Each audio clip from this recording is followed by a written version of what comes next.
Mr. Speaker, I first want to thank Chairman Hensarling and Chairman Garrett for their leadership in bringing this bill to the floor today.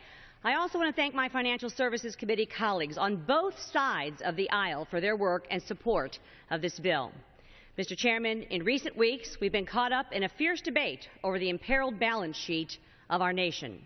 It goes without saying that for a nation that is $17 trillion in debt, getting our federal balance sheet under control remains of extreme importance for future generations of Americans. But we must also keep in mind these days that it's not just the federal balance sheet that is upside down.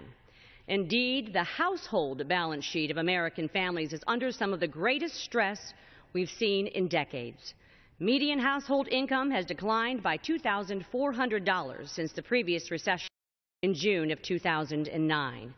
Millions of Americans remain out of work, and an alarming number of our fellow citizens have flat out given up on their search to find a job.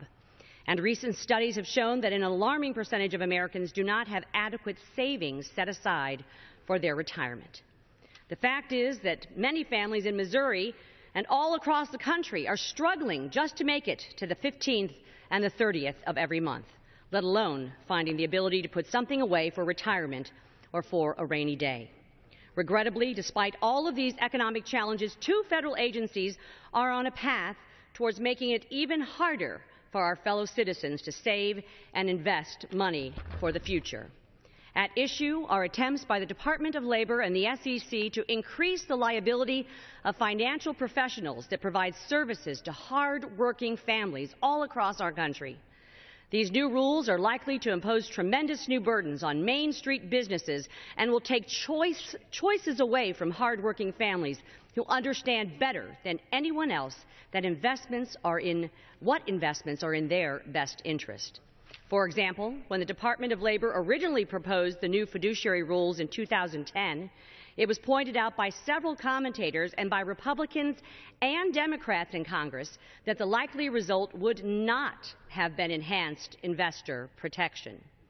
Rather, scores of low and moderate income Americans would have suddenly found themselves unable to work with a financial professional and unable to make investments that would help them achieve financial security for their future. Similar dynamics are at play with the SEC. Without providing any evidence of investor harm, the SEC is heading towards a rulemaking that could disrupt the valuable relationship that Americans have with their financial professionals. Perhaps most concerning, these two agencies appear to be on a collision course with one another and could end up issuing two very different and conflicting rules. Recently, the SEC issued a 72-page request for information to support a rulemaking. But nowhere in this request did the SEC mention the Department of Labor's fiduciary project or its effect on the SEC's work. So, despite the claims we've heard from both agencies, it doesn't appear that there is much coordination going on at all.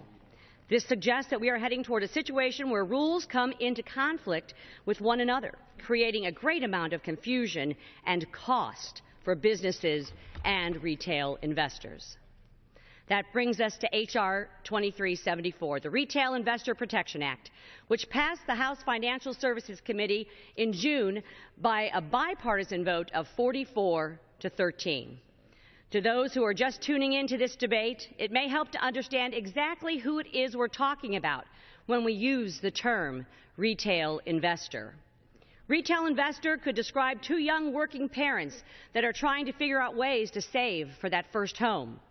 It could describe a single mother who has scraped together $1,000 to open up an IRA or an educational account for her child.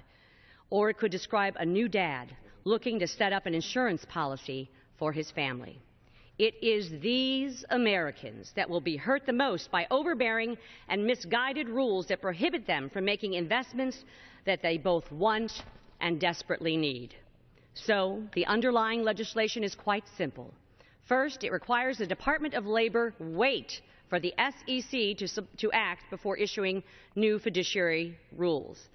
I would note that a recent letter from 10 Democratic senators in the Office of Management and Budget made this very same request.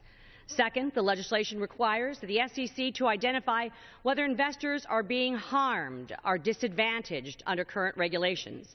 In other words, the SEC would have to identify a problem it is trying to address.